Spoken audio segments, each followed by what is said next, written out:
Major legal win for President Trump. A New York appeals court just tossed out his civil fraud penalty, ruling that the roughly $500 million fine is excessive and unconstitutional. They did not, though, throw out the entire case. Let's bring in Andy McCarthy, Fox News contributor and former assistant U.S. attorney. So here's what Judge David Friedman said in concurrence. He said, quote, "What emerges from this court's vacating the $500 million disgorgement award, with which I concur, is the frustration of what appears to have been the Attorney General's true aim in bringing this action. Plainly, her ultimate goal was not, quote, market hygiene, as posited by Justice Moulton, but political hygiene, ending with the derailment of President Trump's political career and the destruction of his real estate business." Andy, you thought this case was a stinker from the beginning. What do you think of the judge's decisions? Well, I think they got it half right, John.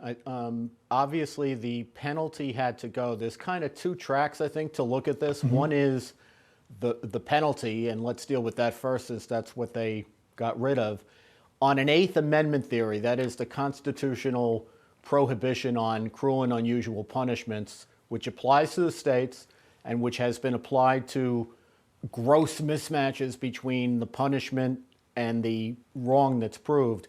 This clearly was way, way out of bounds from in terms of $500 billion or $1 million compared to anything that they proved in the case. So I think we've had signals for a long time that that was going to go, and it's appropriate that it did. As far as the merits of the case go, what James did here was, in a very unprecedented way, take a consumer protection statute that's supposed to apply in a situation where you have like a wrongdoing fraudster who defrauds a bunch of people, none of whom is hurt enough to bring a lawsuit. So that's the rationale for having the state come in and do it.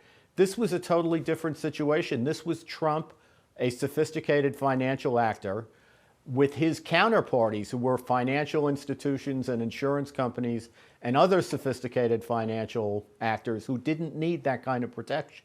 Yeah. Andy, in the prevailing opinion, the judges wrote that the injunctive relief ordered by the court is well crafted to curb defendants' business culture. Is that a ding at the president? Well, sure it is. What they're saying, I think, Jillian, is that the state did prove, I don't think they proved to the extent that James contended, but they did prove that there were instances where Trump had exaggerated or manipulated the value of his assets, depending on whether he was trying to get a loan or insurance coverage. But the important thing there is that even if you agree with the court that Trump did that intentionally, Trump's own assessments of his assets had an admonition in it encouraging his counterparties to do their own due diligence. And of course, they were in the business of assessing risk, so it's a very de minimis offense. Yeah, don't forget, a piece of property or something else is worth what people are willing to pay for it. So if they think that it's worth something other than somebody says it is, it's up to them to do the due diligence. Well, Letitia James says she's going to appeal to the New York Court of Appeals, so we'll see where this goes from here. Meantime, Andy, thank you for joining us. Good to see you. Jillian? Thank you. Thanks, Andy. Hey, Sean Hannity here. Hey, click here to subscribe to Fox News YouTube page and catch our hottest interviews and most compelling analysis. You will not get it anywhere else.